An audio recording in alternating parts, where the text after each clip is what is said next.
Hello, I'm Jenna Lopez, Research and Knowledge Mobilization Specialist at the Learning Network at the Center for Research and Education on Violence Against Women and Children at Western University.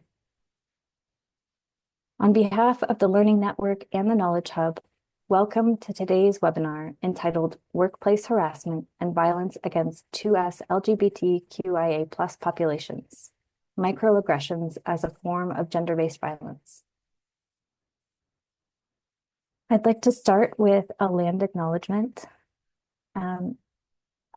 We acknowledge that we are learning, speaking, and hosting this webinar on the traditional lands of the Anishinaabeg, Haudenosaunee, Lenapehoak, and Chinookan nations.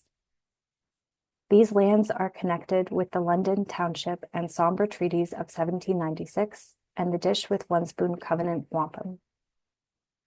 Today, this land continues to be home to many Indigenous people from across Turtle Island. We give our deep respect to the first inhabitants of this land and recognize that an acknowledgement of Indigenous land and sovereignty comes with a responsibility to understand the history and ongoing impacts of settler colonialism. These impacts continue to be felt in disproportionate and everyday ways against Indigenous communities. We also reflect on those who came to this land involuntarily, particularly those brought to these lands because of the transatlantic slave trade and slavery.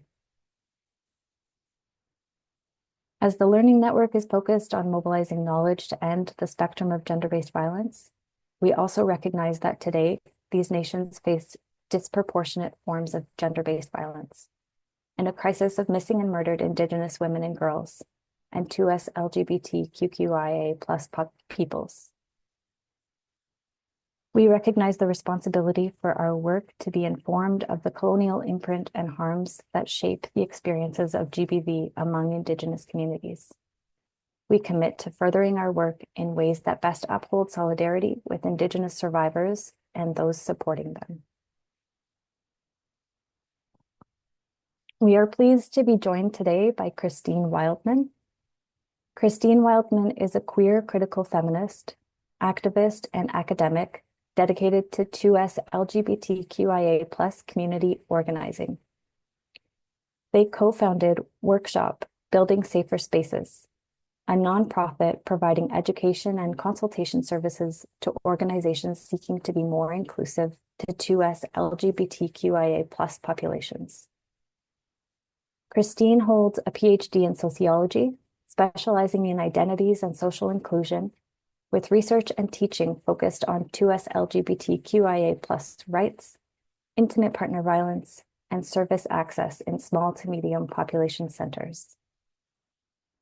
They are also a research and knowledge mobilization specialist for Neighbors, Friends, and Families, a provincial IPV prevention campaign at the Center for Research and Education on Violence Against Women and Children. I will now pass it over to Christine Wildman to start the webinar. Thank you, Jenna. I want to start by saying I'm joining today from the traditional territory of the Anishinaabe, Haudenosaunee, and the Neutral Nations. And I'm here to talk about harassment and violence against 2S LGBTQIA+ populations at work, and particularly microaggressions as a form of gender-based violence. I'm a queer, gender non-conforming white settler, and I've primarily worked within the gender-based violence sector. So what does being two-spirit, lesbian, gay, bisexual, trans, queer, intersex, asexual, plus have to do with work? 2S LGBTQIA+ individuals face significant barriers in the workplace, including hiring discrimination, microaggressions, and wage disparities. Workplaces are more than just physical spaces. They are communities where we spend much of our time. We build relationships and we seek a sense of belonging. It's common to hear people say that they have no issue with 2S LGBTQIA+ identities, so long as they aren't discussed at work or made too visible, arguing that politics should be kept out of the workplace. However, this explanation really isn't typically applied when heterosexual colleagues talk about their partners or their families. Like many 2SLGBTQIA plus individuals, I've often been labeled as too political simply for existing as my authentic self. But being a member of the 2SLGBTQIA plus community isn't a political stance. It's actually just an intrinsic part of who I am. Sexuality and gender diversity shape our experiences. It influences how we are perceived and it impacts the opportunities that are available to us.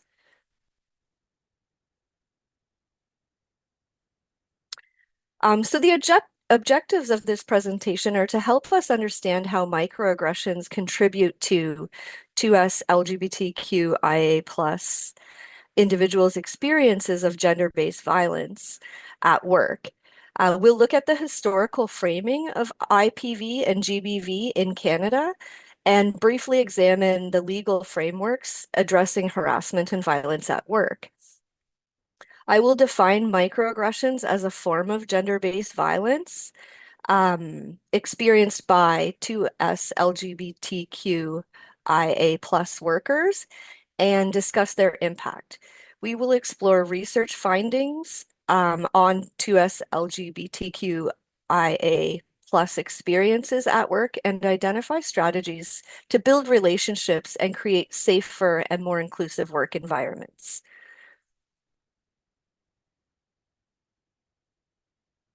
Oh, I want to begin by examining how intimate partner and gender-based violence have historically been framed in Canada.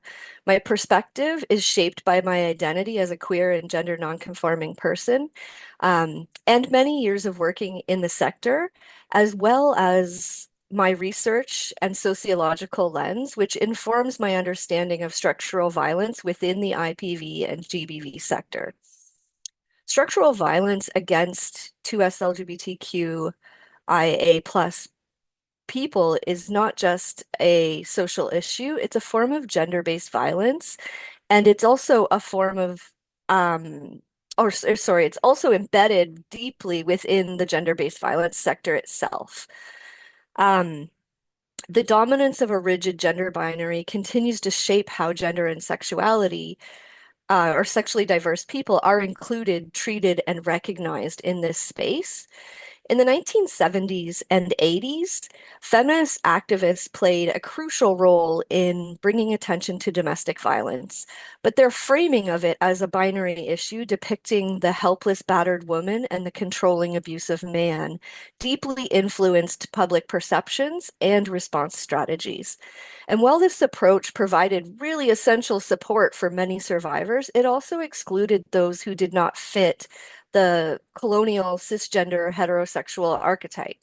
So lesbians were often viewed with suspicion, and trans people even more so, based on the assumption that if they did not conform to rigid gender roles associated with victimhood, then they must instead align with a perpetrator role. This binary framework continues to shape research, funding, legislation, and service delivery. The gender-based violence sector remains largely structured around a cisgender heteronormative victim-perpetrator model, reinforcing systematic exclusion. As a result, 2S LGBTQIA plus individuals face significant barriers to accessing support, being represented in policy, and even being recognized as survivors, but also as service providers. While public understandings of IPV and GBV are slowly evolving, they remain rooted in cis, sexist, heteronormative, and binary assumptions, impacting not only service delivery, but also hiring practices and workplace inclusion. So within the GBV sector, 2S LGBTQIA plus individuals often encounter barriers to employment, a lack of representation in leadership roles, and workplace cultures that fail to fully acknowledge or validate their identities and experiences. These systematic exclusions not only affect staff well-being, but also limit the sector's ability to provide truly inclusive and effective support for all survivors.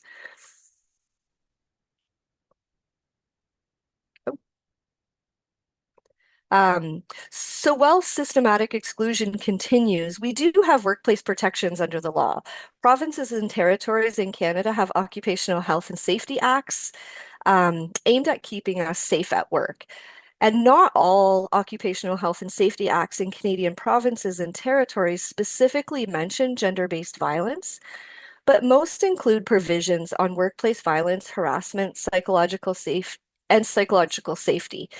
which encompasses GBV, including homophobic and transphobic comments and microaggressions. So Ontario's OHSA's definition of workplace harassment and violence is engaging in a course of vexatious comment or conduct against a worker that is known or ought reasonably to be known as unwelcome, including sexual harassment. This also includes harassment and violence, including microaggressions against 2S LGBTQIA plus individuals. In terms of federal legislation, it was changed in 2021 for federally regulated workplaces to include harassment and violence as occupational health and safety issues and to make employers legally obligated to act. The primary aims of the changes to legislation were early intervention, timely and effective responses, and support for affected people.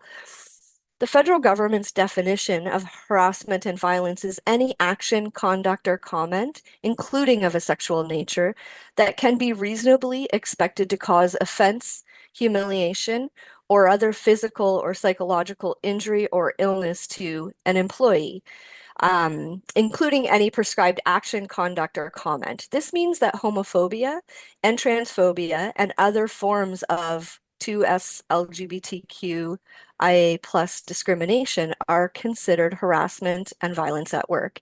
Employers must ensure that workplace policies, reporting mechanisms, and protections explicitly address and prevent homophobic and transphobic behavior, creating a safer and more inclusive environment for all employees.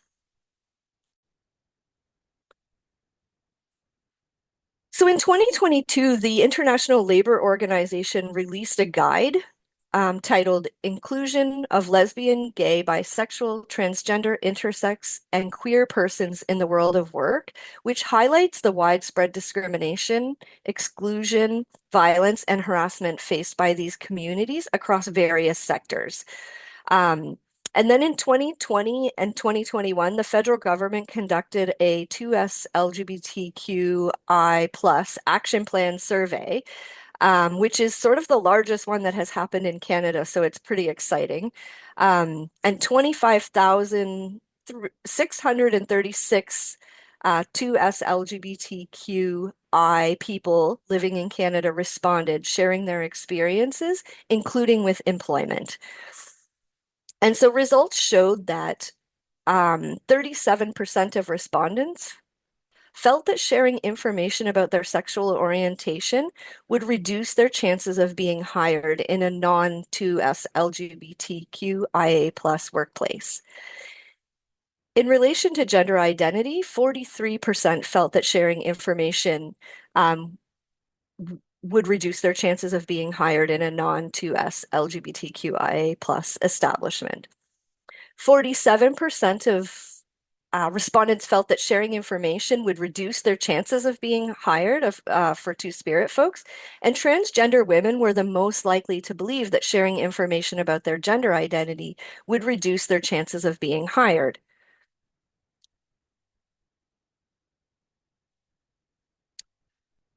The 2S LGBTQI Action Plan survey also looked at workplace comfort, and 46% of employed respondents felt comfortable sharing information about their sexual orientation at work, which means that more than half did not feel comfortable. Asexual and bisexual respondents were less comfortable compared to other groups. 47% of white respondents felt comfortable compared to 35% of South Asian and East Asian respondents. 30% of Black respondents were comfortable compared with, or were not comfortable, sorry, compared with 12% of white respondents. And so this highlights the ways that holding intersecting identities can influence one's experiences and feelings of comfort, suggesting that individuals with intersecting marginalized identities face unique challenges that compound, leading to heightened discomfort and feelings of exclusion and alienation. In terms of gender identity, 59% of respondents were comfortable sharing information about their gender identity, and gender diverse and non-binary respondents were less comfortable. And when individuals feel uncomfortable sharing details about their identity, it indicates a workplace where they do not feel safe, and don't have a sense of belonging or feel like they are valued in that space.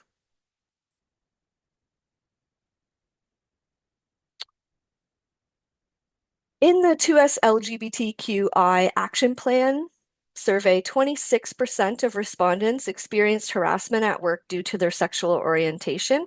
Two-spirit and queer respondents were the most likely to experience harassment.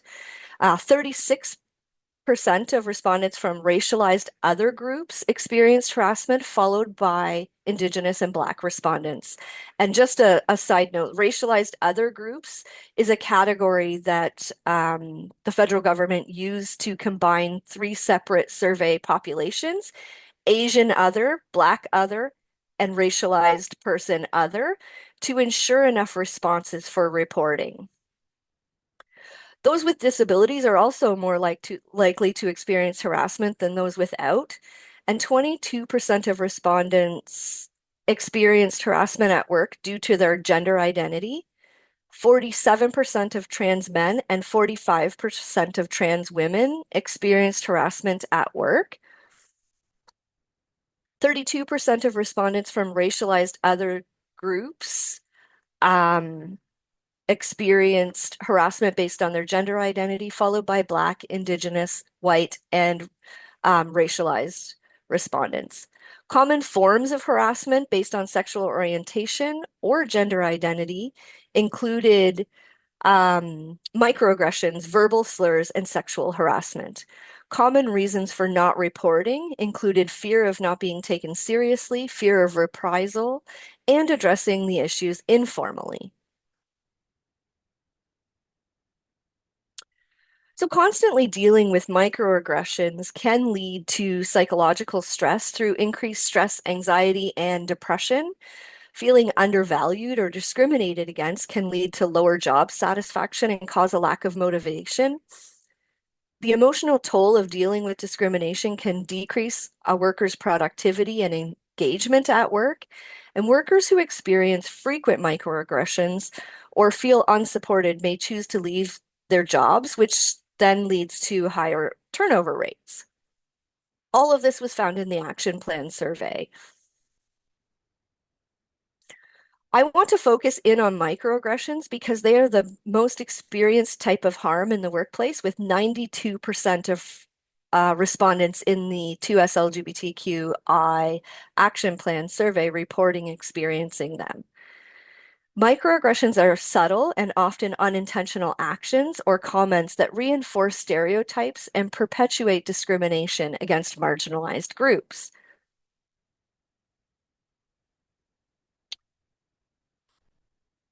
Our interactions at work are shaped by societal norms, which often reinforce exclusionary practices. If we think back to the historical framing of IPV and GBV and the dominant narrative being the helpless, battered woman versus the controlling, abusive man, this framing excluded 2SLGBTQIA plus populations, reinforcing the idea that we don't experience IPV or GBV and that we aren't needed in the sector. As a result, 2SLGBTQIA plus individuals have been systematically excluded from both service access and the work itself. Research shows that when 2SLGBTQIA plus individuals seek intimate partner and gender-based violence services, we often face further gender-based violence. The same pattern happens in the workplace where exclusion and marginalization are reinforced because workplaces often reflect broader societal biases. And this isn't only about service access, it's about who gets hired, who feels safe at work, and who stays in these roles.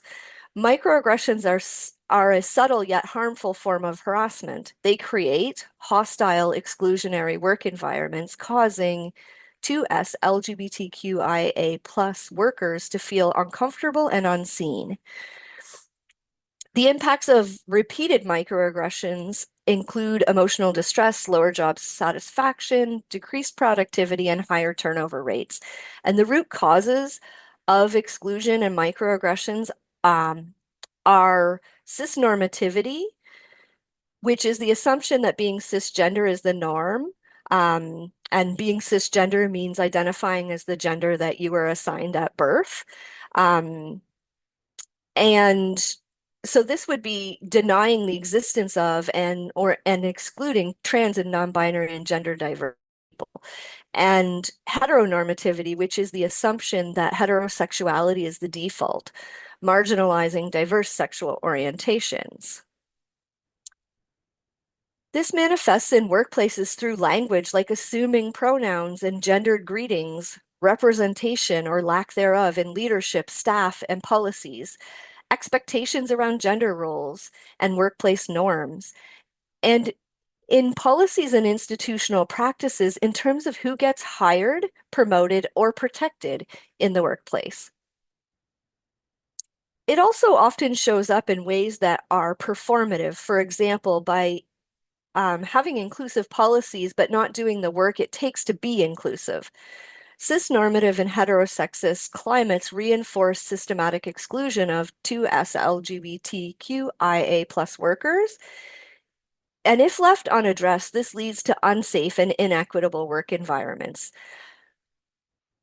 And so addressing microaggressions is not just about individual behavior, it's about systematic change in workplace culture, policies, and leadership. And in the gender-based violence sector, it's also about shifting to more inclusive understandings of violence and as well as terminology and practice.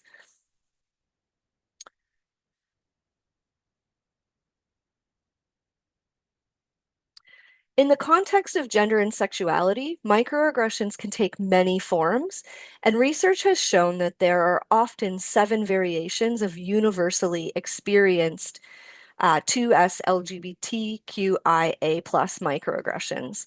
And those include offensive heterosexist language, support of only heteronormative and cisnormative behavior, assumptions of a singular 2SLGBTQIA plus experience, exoticization, disapproval of 2SLGBTQIA plus experiences, denial of societal heterosexism and cissexism, as well as speculation of sexual or gender pathology or abnormality. So the idea that people are not who are not heterosexual or do not identify as the gender they were assigned at birth are not normal or are somehow mentally ill or in need of fixing. And we like to think that that doesn't still exist, but it very much does.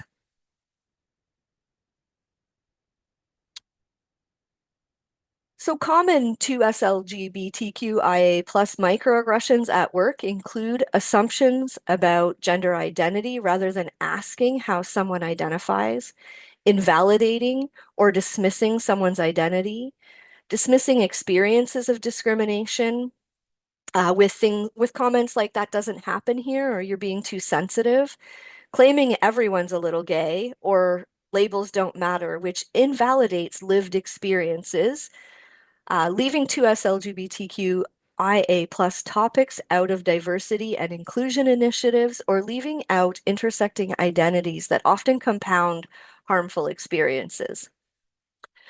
Not including gender neutral restrooms or policies that support trans and non-binary employees, Stereotyping or tokenizing 2SLGBTQIA plus employees or coworkers, expecting them to provide the needed education, inappropriate curiosity or comments about a coworker's transition or relationships, making jokes about being gay, bisexual, or trans, for example, that's so gay, or making comments about bisexual people being like fence sitters, or comments like I identify as a walrus or a helicopter, or things like that are quite common at the moment. As well as making comments like, it's okay, you can just use that washroom, we are all safe here, which invalidates a trans or non-binary's or queer person's experiences with washrooms, right? That washrooms are a place where a lot of harm is experienced by anyone who is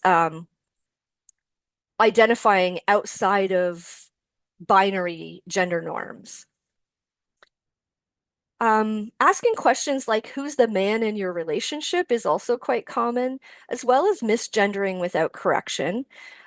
So this is something that happens frequently, and it's really important to note that we all make mistakes. I've misgendered people many times, even my own children.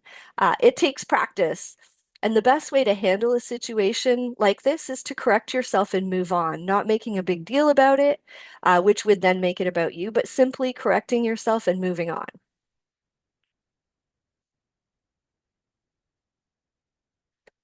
I also want to note that not all microaggressions are verbal, and nonverbal microaggressions are equally as harmful.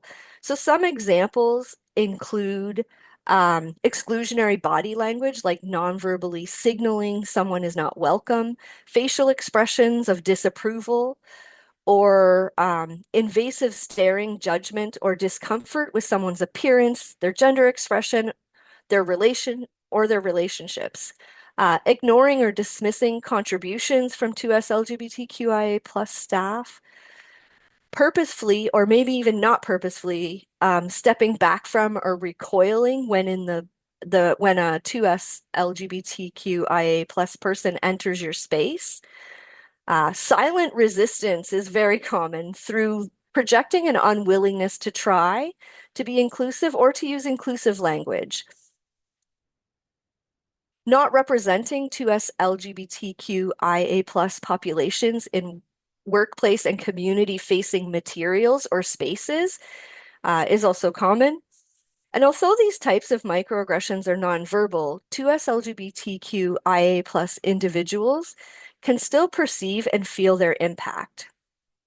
If you've ever been in a space where you felt merely tolerated rather than accepted, then you've experienced that feeling firsthand and can imagine what it might be like to experience that feeling throughout much of your time at work.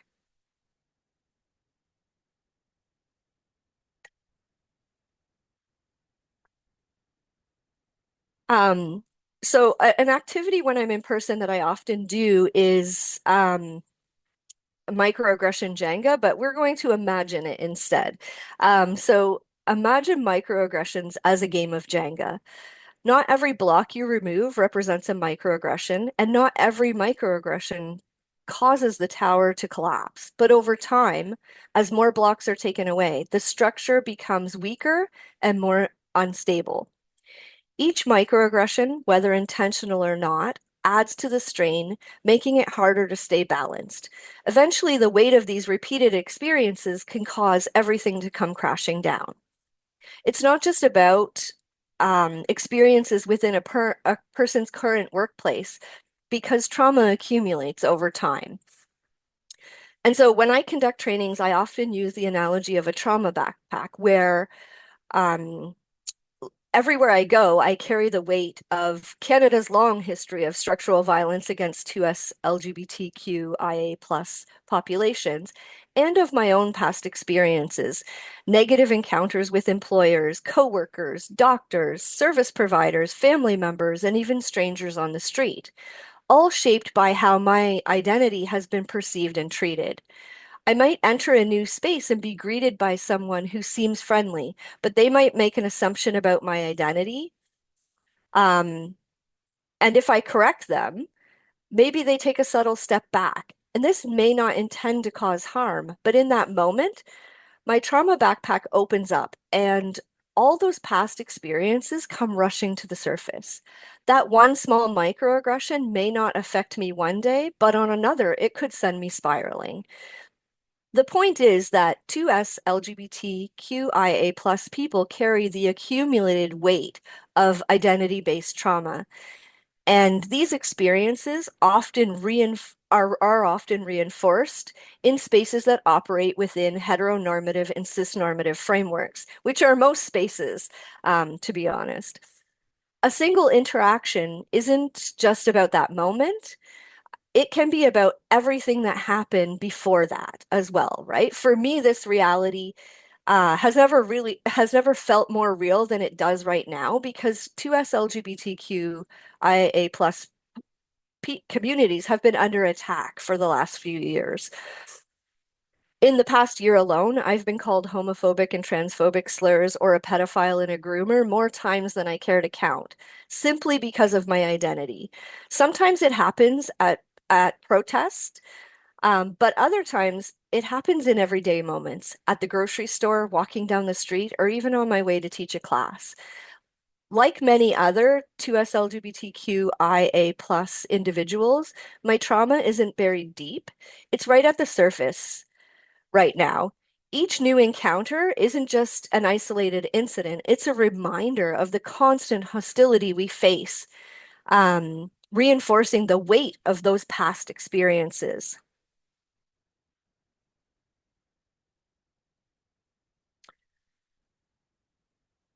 Within the sector, we talk a lot about the importance of trauma-informed practice.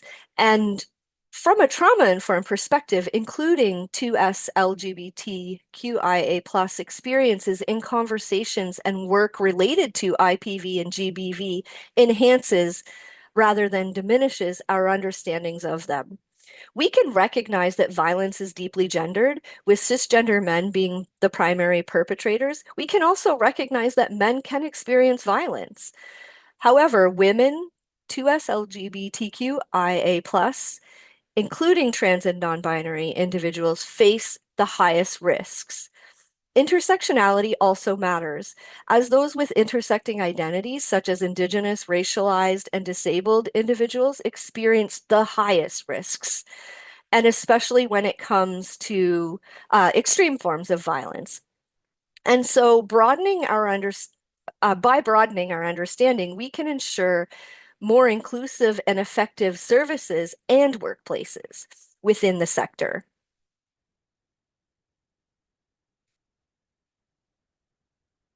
Um, so those of us working in the IPV and GBV sector have most likely have a lot of training around trauma-informed practices when supporting clients. But what if we applied these same principles in our relationships with our coworkers as well? A lot of the times when we do training for work, we think about it from a client perspective.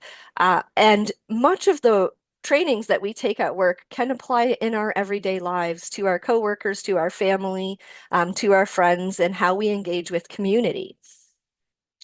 2S LGBTQIA plus trauma-informed practice is an approach that recognizes the unique experiences of trauma within 2S LGBTQIA plus communities. It involves creating safe, affirming, and inclusive spaces by understanding the impacts of systematic oppression, discrimination, and violence. It's important to recognize that 2S LGBTQIA plus individuals face additional barriers at work, including misgendering, denial of experiences, and assumptions about relationships. And I'm going to add a little piece in here about my own experiences with working in the gender-based violence sector. Um, so I am queer, I'm gender nonconforming, and I work in the gender-based violence sector, and I've done so for many years. For a long time, a part of what I had to do to fit within the sector was identify um, in much more feminine, like as much more feminine than I feel. And so in order to continue the work and get hired in the field, I really did have to pretend, sort of play a role as someone that I wasn't necessarily, right? And I've now reached the point where I'm not doing that anymore, and I'm going to identify as me. But it has been a really long journey for me to get to this place, and part of it speaks to the fact that the field, the gender-based violence sector, has opened up to some degree, but there are still many challenges. And so a part of addressing those challenges is acknowledging that IPV and GBV services have historically excluded 2S LGBTQIA plus survivors and workers due to binary cis heteronormative understandings of violence. We must also address the historical mistrust of queer and trans communities towards IPV and gender-based violence organizations, and the need for the intentional rebuilding of trust. It's also important to work alongside 2S LGBTQIA plus individuals in ways that are affirming rather than tokenizing or performative.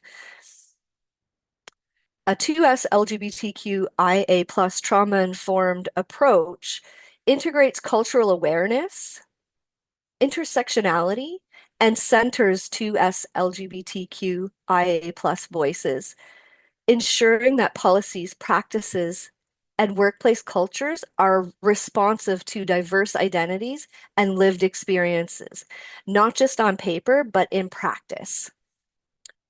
I think most of our organizations at this point have really wonderful policies, but we need to focus a lot more on how we put those policies in practice.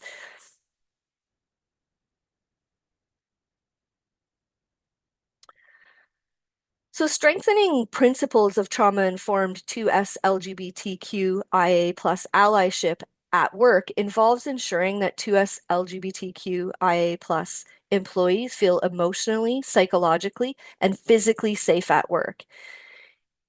This includes inclusive policies, clear reporting mechanisms for discrimination and harassment, including microaggressions, and leadership accountability.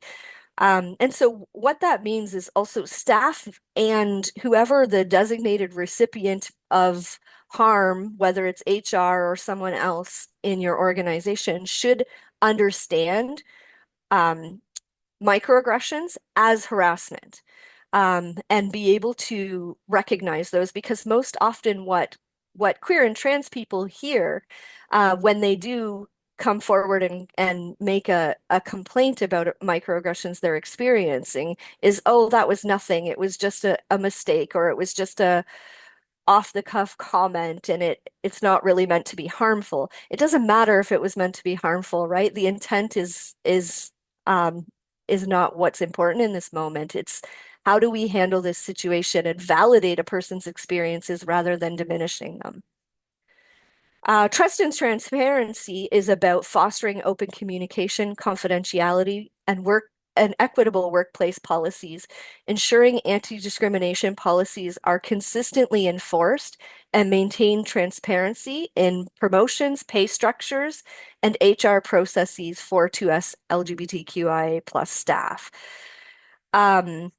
I also want to note it's important to name the populations you are hoping to protect in these policies, because often they're left very broad and open to interpretation, and it's better to actually name the populations you're aiming to protect. It's also important to respect the autonomy of 2S LGBTQIA plus employees by supporting their leadership, decision-making, and ability to express their identities, if they choose to do so, openly without fear of retaliation at work. So that when I say if they choose to do so, this also means protecting their identity if they don't want to be open about their identity at work. In terms of cultural awareness, we can emphasize and commit to continuous learning. And so this could be, broad range equity and diversity training, but it also needs to include nuanced training that provides an understanding of 2SLGBTQIA plus history in Canada and the structural violence that our populations um, have and in some ways continue to experience from our major institutions. And so we also want to be having education around addressing workplace biases on all fronts, amplifying 2SLGBTQIA plus voices in decision-making processes, as well as other marginalized groups. And it includes ongoing training, including those in leadership roles to attend training, and on creating inclusive spaces, inclusive management, and prioritizing diversity in hiring and retention. We also want to recognize that 2S LGBTQIA plus workers experience compounded discrimination based on race, disability, class, immigration status, and other social locations. And so we need to be addressing this through workplace equity initiatives, mentorship programs, and structural inclusion strategies. We can practice active allyship by encouraging all employees or coworkers, and especially allies, to speak up against discrimination, microaggressions, and harmful stereotypes. And this includes intervening when we witness inappropriate behavior, amplifying 2S LGBTQIA plus voices, and advocating for inclusive policies and practices. Um, and so when I think about all of the places I've ever worked in the gender-based violence sector, have really worked hard to ensure that they've had policies that are truly inclusive. And that part of the work is probably the least, right? Like it's a lot, it's easy to write that out. It's a lot harder to put that into practice.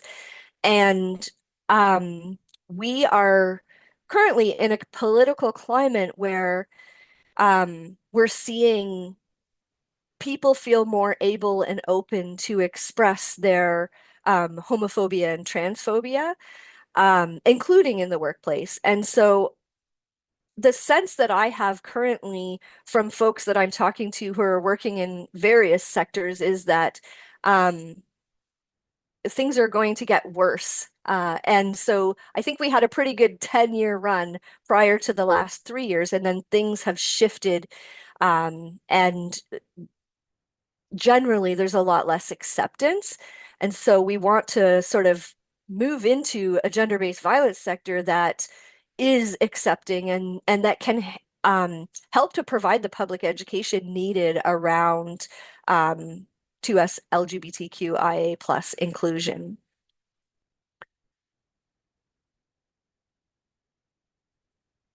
Okay, so key takeaways. Historically, the IPV and GBV frameworks have excluded 2S LGBTQIA plus populations, both in service provision and in employment opportunities within the sector. While legal protections exist at both the federal and provincial level, systematic inequities in the labor market persist for 2S LGBTQIA plus individuals. And microaggressions in the workplace are a form of gender-based violence, impacting mental health, job satisfaction, and employee retention. And so one of the things I want to note is that it's really important to remember that the same structural barriers that 2S LGBTQIA plus individuals face in society are also present in the workplace. Um, and so when one of the things that I think is really important is we're often told that, okay, if these things are happening, you need to come forward and talk about them, which I think is very, very important. But I think it's also, from a trauma-informed perspective, important to note that 2S LGBTQIA plus people often don't come forward because they have historical trauma of coming forward and their experiences being invalidated. Um, and so we have these protections under the law, and we have policies in our workplaces that are protective, and we have human rights codes that are protective measures. And um, I, for one, have had many experiences in my life that would warrant a human rights complaint, and I've never actually followed through with it, despite the fact that I have a degree in human rights and I know that process very well. And the reason I've never followed through with it is because there is so much harm that happens that at the end of the day, people are often exhausted. They don't want to fight the system further or anymore. And so what we can do in our workplaces as bosses and colleagues and co managers and coworkers is try to create the environment where these things aren't happening in the first place. Um, so we can apply trauma-informed skills to rebuild trust and increase meaningful 2SLGBTQIA plus allyship by actively engaging are actively challenging and addressing microaggressions, discrimination, and violence at work.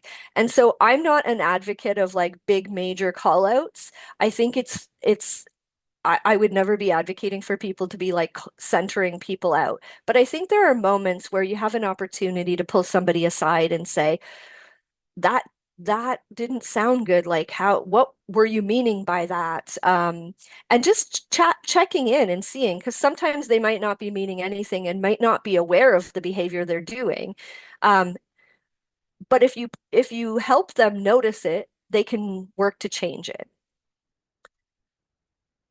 Um, so one of the things that I think is important too is that the research shows that positive workplace experiences are shaped by inclusive leadership, dedicated allies, and 2S LGBTQIA plus specific policies and programs, implementing meaningful and not just implemented in meaningful ways and not just written on paper. Developing policies and guiding principles is only the first step and often the easiest one. The real challenge lies in turning them into tangible, lasting change. It's also important to recognize that 2S LGBTQIA plus communities are not passively enduring violence and harassment. Um, we are resilient. And this is a bit of a tough term for me because resilience is a bit of a double-edged sword, right? We are living in a society where we've always existed and we shouldn't have to be resilient, but we are.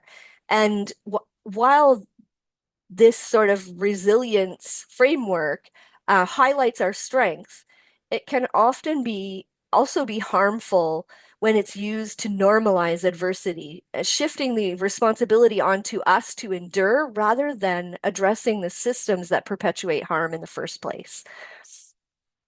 And so by breaking down barriers, addressing anti-2S LGBTQIA plus harassment and violence, including microaggressions at work, and intentionally fostering relationships and building partnerships with 2S LGBTQIA plus individuals and organizations through trauma-informed practice and allyship, we can create an IPV and GBV sector that is not only safer, but also more inclusive and equitable for all, so service users as well as people working in the field.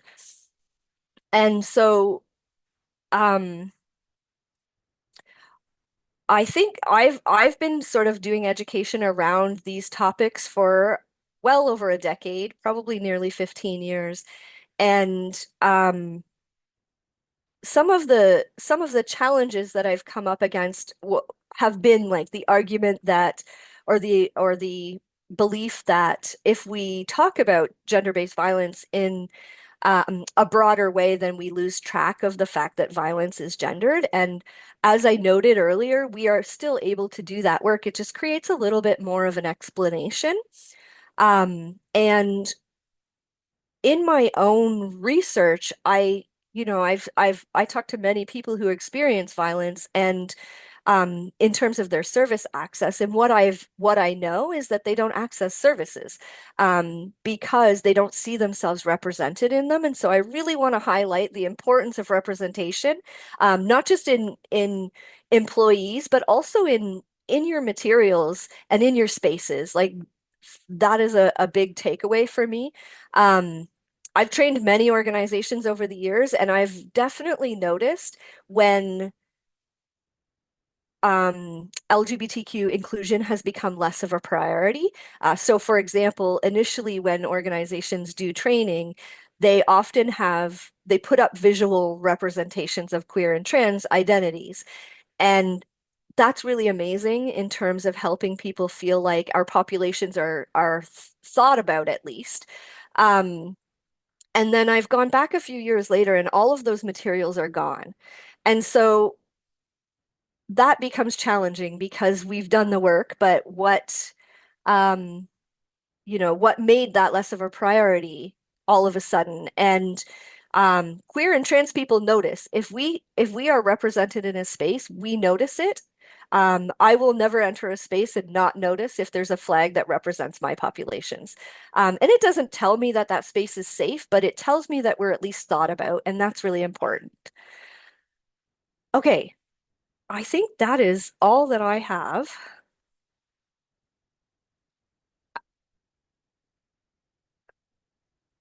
Yes.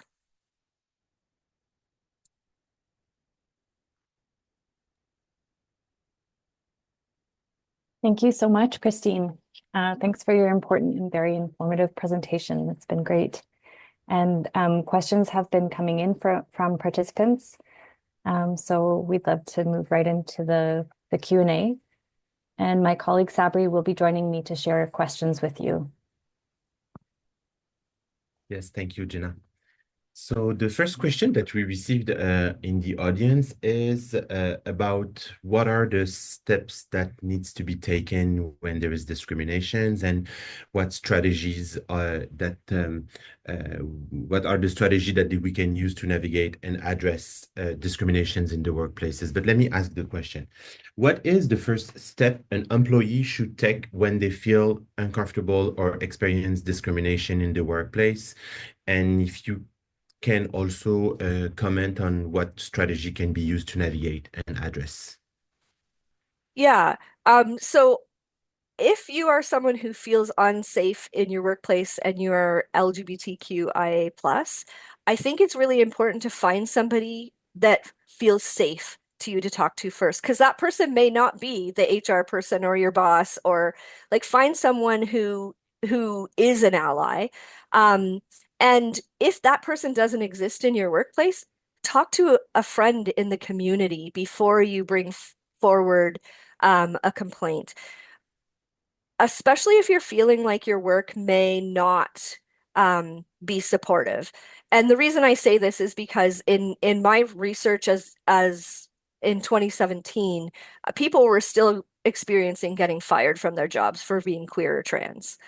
And so if you feel like it's a space that you can't, then don't yet, and talk to someone in the community, or a friend or a trusted colleague. And especially if you have a trusted colleague in your workplace, that person can help to mitigate things, right? Like they can ask you, what should I do to address this if I witness it, right? And then maybe you have an ally who can support. If you do have a boss who is supportive, I think approaching them in a way that doesn't minimize your own experiences, because we often do that, but that expresses that you're experiencing this harm, this discrimination, um, and even though, like, even saying things like, if it might sound small, but it's an accumulation of small things over time that is presenting in a much bigger way for me.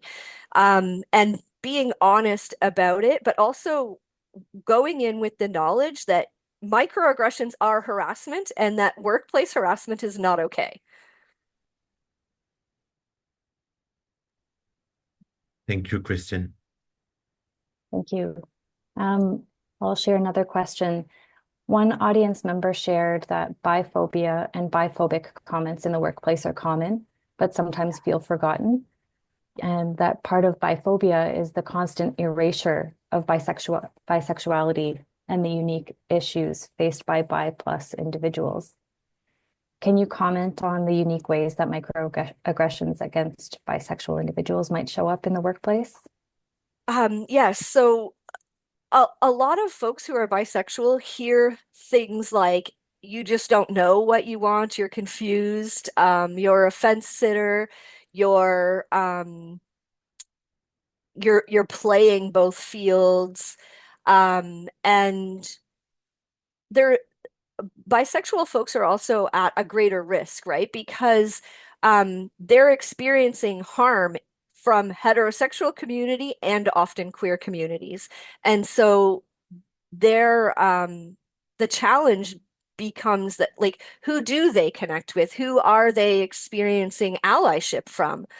Um yeah, and I think that when we think more broadly about like bisexual experiences in terms of gender-based violence, they're also at higher risk of experiencing, um, you know, really negative behavior from partners because everyone is seen as a threat. So fr close friendships from e with either male men or women becomes a threat. Yeah, I think it's very, very challenging. And I think a lot of um like a lot of the folks at work who are heterosexual will not understand what it's like to be bisexual or what it even means to be bisexual. But that same thing happens from queer community members as well, or coworkers, where yeah, they're just not accepted in either field, which is horrible. Thank you, Christine. Yes. Yes, I'll go with another question. Another audience member shared that in their role, they are often presenting to our community on the dynamic of GBV. They try to be inclusive of a variety of experiences of gender-based violence by discussing intersectionality and the ways that different form of identity privilege played out in power and control dynamic. Do you have any additional recommendations for how to best include the experiences of 2 LGBTQA plus folks in a presentation like this, for example? Yeah, so I think it becomes when we're doing trainings around like equity and diversity, it becomes very difficult because it's such a big topic, right? Um, and I think I'm a big advocate of individualized trainings. I think we can have a broad-based, very basic training about inclusion and diversity. But I think if we really wanted to get at the nuances of like transphobia or homophobia or racism, we have to have more specific trainings around those topics so that we can actually really dive into them. And so for me, from an LGBTQ perspective, this is um, so this is it's really important to understand the historical context within Canada, like in terms of we have to go all the way back to colonization to understand gender and sexuality as we know them today. And then we're looking at, the forcing of very specific roles and then what our systems and our institutions have done to try to force those roles. And so we can't really understand any population from a trauma-informed lens if we don't dive back deeper into the history to see where that harm is coming from because there's a lot of like generational um, like violence that has happened. Thank you. We received a couple of questions from audience members about how education can be done within a workplace without the 2SLGBTQIA plus staff being the ones doing it. Yeah. One person asked if this could be considered a microaggression, if the same individuals in a workplace are sort of tapped for doing presentations focused on 2SLGBTQIA plus issues. And someone else asked, when there are many persons who are part of the community, they may not just be as visibly part of the community as others, and may not be tapped to do these kinds of things. Yeah. So yes, it is harmful to ask the staff who are LGBTQIA plus to to do the education that is needed, because those are often the folks who are experiencing the harm, which is the reason the training needs to happen in the first place. So yes, it definitely is harmful. And you're right, it also does leave out people who don't necessarily get coded as being within the 2S LGBTQIA plus community. Um, so this is my area. This is what I do. I'm a researcher, and I've created and facilitated trainings for many years. And so I often get asked to do these kinds of trainings. Um, even in my own workplaces, which I've been okay with, but it really is harmful to have the folks that are experiencing harm to be the ones facilitating. I'm a big advocate of bringing in outside sources for training, because it takes the pressure off the people experiencing the harm for having to provide the education.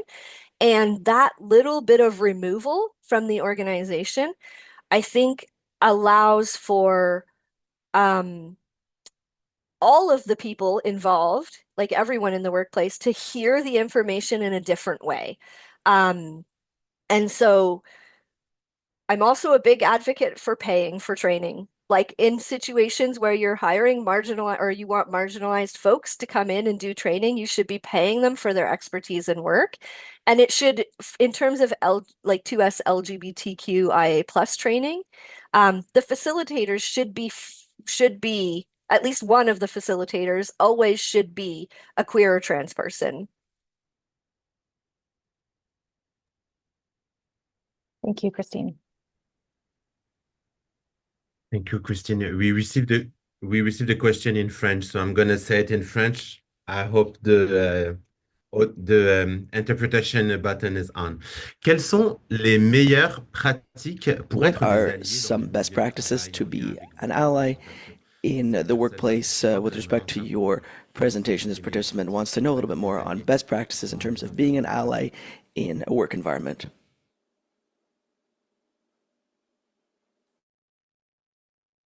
Do you hear it in English, Christian? Nope. No. It's okay.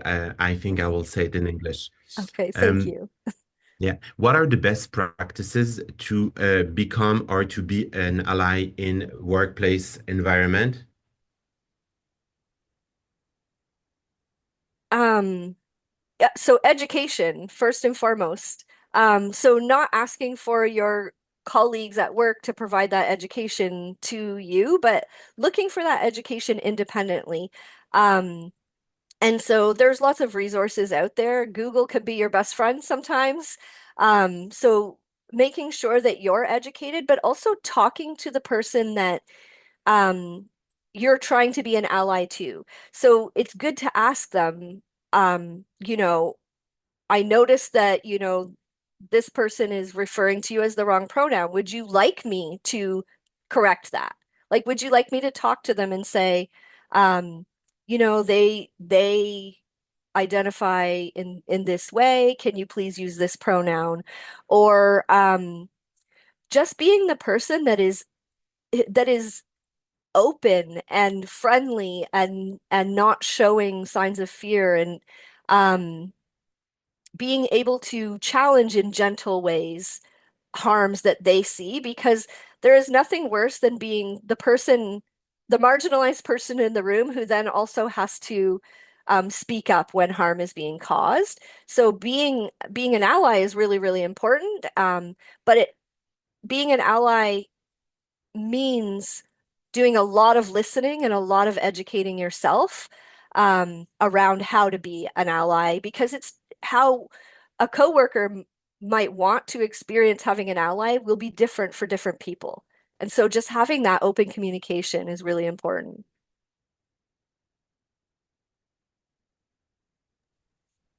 Thank you.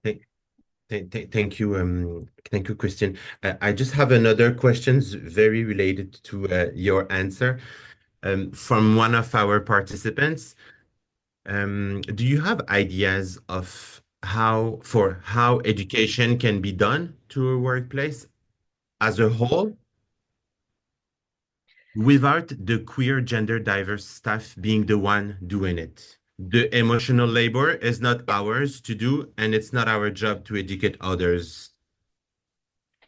Yeah, so hiring organizations that's what they do, right? Like I co-founded Workshop. We've been doing those trainings.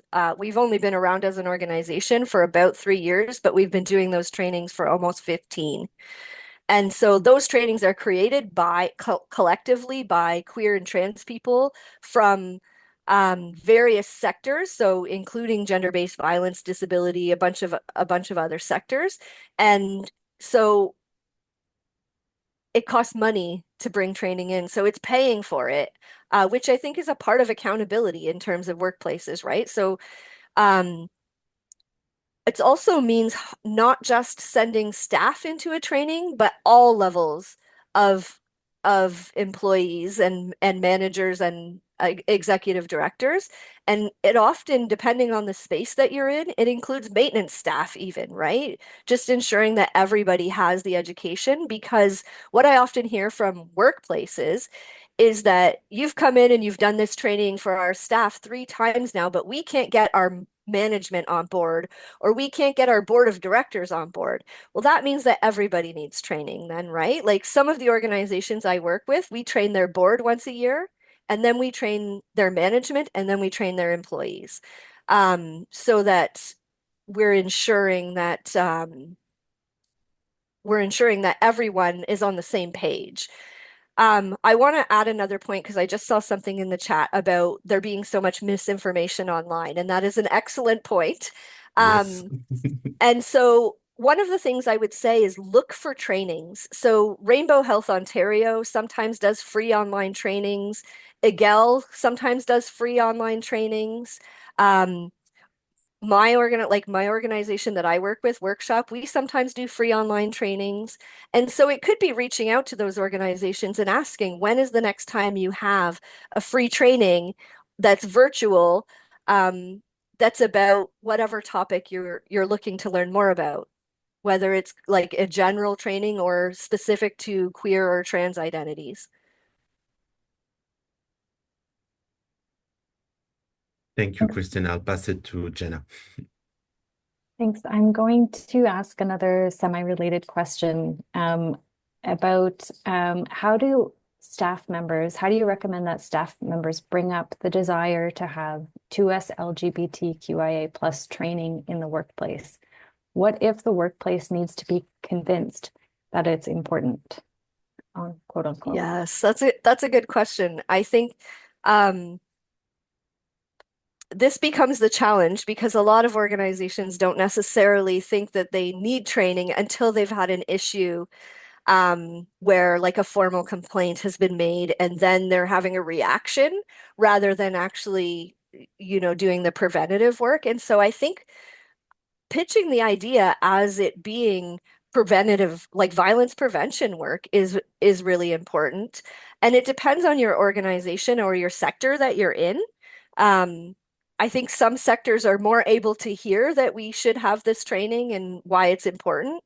But I also think like just even talking about like how many people there are in Canada who identify this way, bringing up some information you learned today about what the research is saying, because I think generally speaking, most people aren't aware that 2SLGBTQIA plus people are experiencing such harm at work.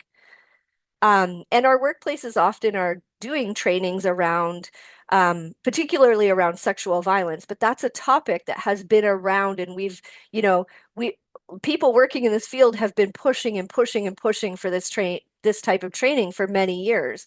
And so we just need to start doing the same when it comes to LGBTQ populations as well as racialized populations, right?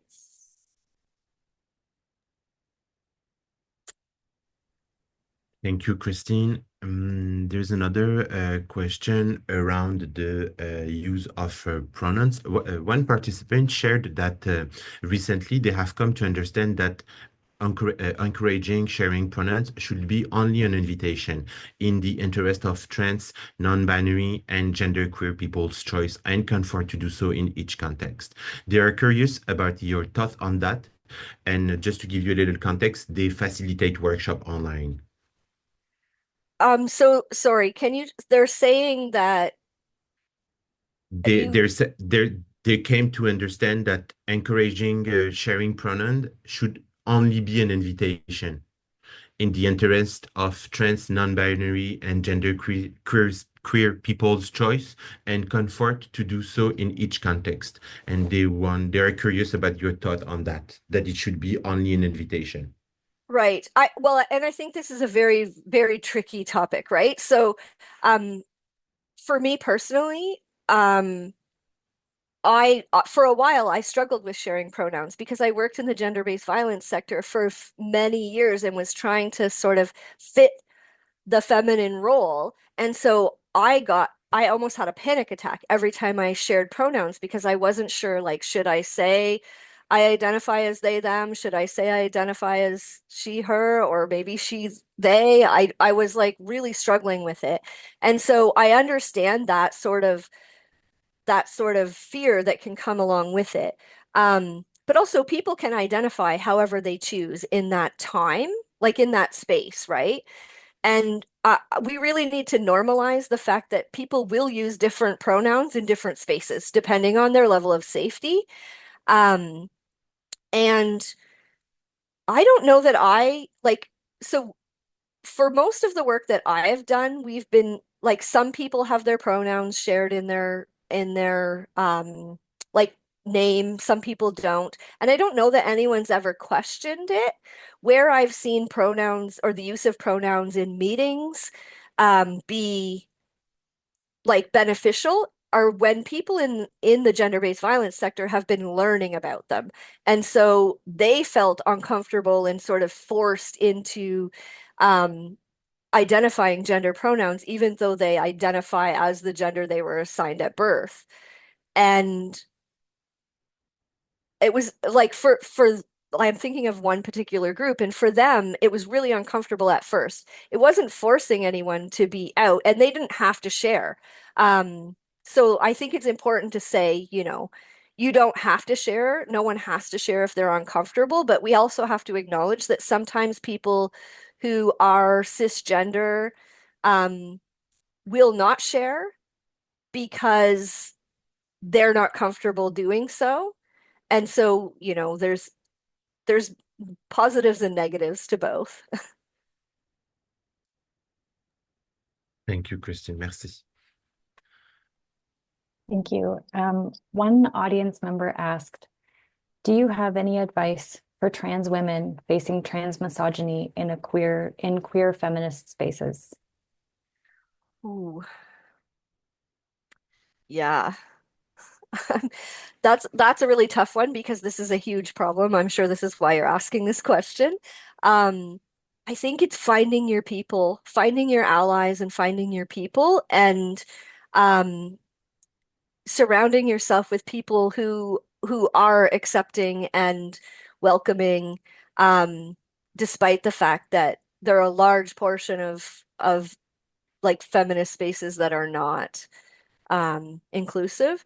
I think that about every aspect of life, if you can find your people who have the same interests as you, um, especially in a movement like this, that can be a protective factor, but it doesn't change the fact that the movement has historically and in lots of cases, many people within it continue to not be very friendly.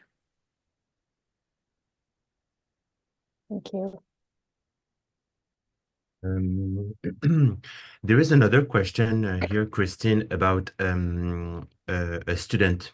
As a social worker student who is planning to work in rural community where 2SLGBTQIA plus resources are limited, they were wondering how they can support 2SLGBTQIA plus populations in rural community.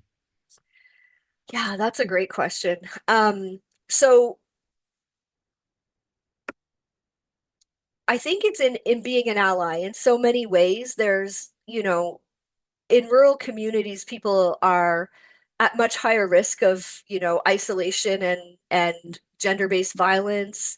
Um, and as somebody who's a social worker, you can be that, maybe even that one person, right? Like there's been statistics that have said that, like, for trans youth, for example, having one supportive adult in their life can reduce their chances of suicidal ideation by 94%. So you could be that one person.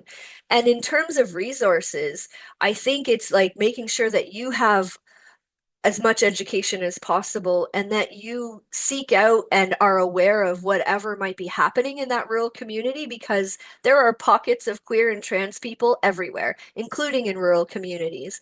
And they're often um, doing work, but it just might not be that visible. Um, and so, yeah, I think trying to find it or assisting with finding other resources. So there are some like online groups where queer and trans people meet, or online parties that happen. So reaching out to resources if they don't have the ability to sort of leave their rural community, where they can still attend queer related events and get information.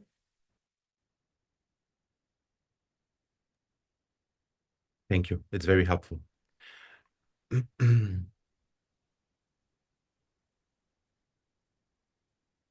I'll go next. Another question from the audience. The laying of a complaint of harassment in the workplace often involves a supervisor undertaking an investigation. What are some considerations for prospective investigators to take into account when working with a complainant who has experienced one or more of these forms of workplace aggressions? Right. So ideally they would have the education already. But if they don't, like in terms of like having a trauma-informed perspective, being able to recognize violence against queer or trans people as violence, even when they're microaggressions. And if they don't have that information, I think it's validation, right? It's providing validation and um, you know, committing to learning more. So if something happens and you don't, as a supervisor, you're like, I don't know, where does this fall? I've never experienced, these types of complaints before. Then it's looking into it, right? Connecting with like online resources. It's maybe even contacting an organization that does um, queer and trans trainings that could even just like provide you with a little bit more information or some resources to read.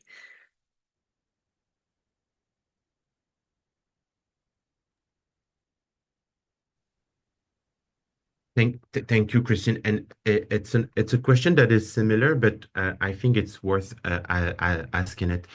Do you have any strategies for managers who are trying to support employees who want to stay anonymous, while also, changing the workplace culture and hold people accountable for unacceptable behaviors? So it's like very connected to discussion, but with the specificity with the, being staying anonymous.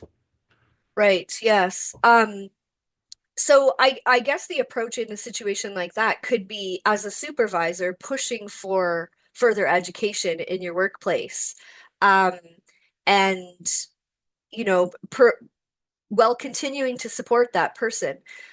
We don't have to name people when we talk about what type of education needs to happen in our workplaces, right? We can promote the idea that this needs to happen. We can look for resources that we can put available around the workplace um, without naming people, right? Yeah, thank you. I think I will let Jenna with the last question. Yeah. One more question here. So why do you think intersectionality is often overlooked in discussions about workplace violence? And how can we shift this dynamic to better include the realities of individuals with multiple marginalized identities? I think it's been overlooked because we sort of live in a like white settler heterosexual like cis sexist like environment or society, right? And so there have been people for, decades and decades now promoting um the necessity of inclusion and of thinking more intersectionally, but we often still tend to silo, which I think is just because we live in this like white settler society that is very strong and deep rooted, and um, it makes it very challenging.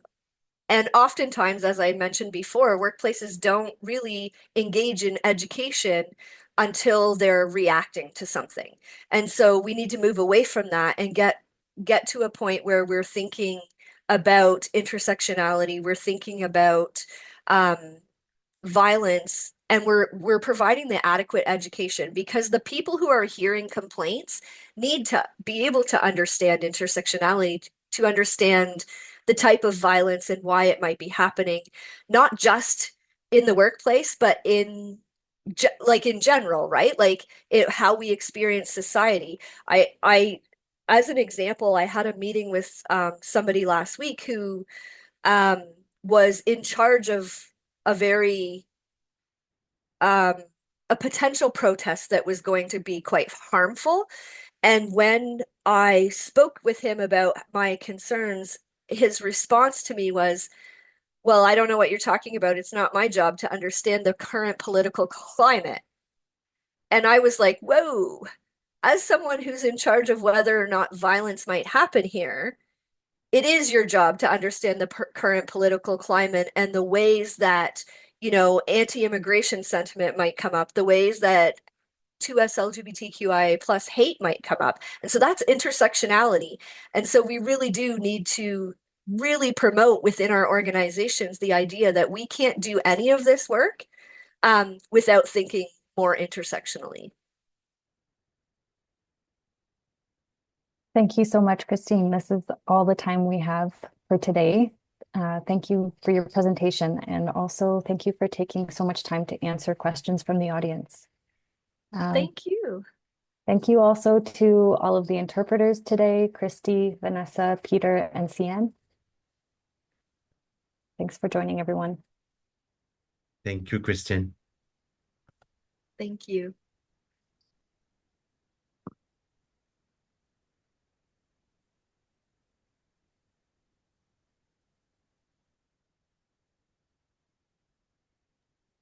Oh, we have one more thing to share before we head out from the Knowledge Hub. Sabri, would you like to share? Yes, sure. So we just want to share that the registration is now open for the Knowledge Hub Present, Innovation in Addressing Gender-Based Violence and Trauma Violence Informed Health Promotion. And the conference will happen in October 1st, October 2nd in Toronto.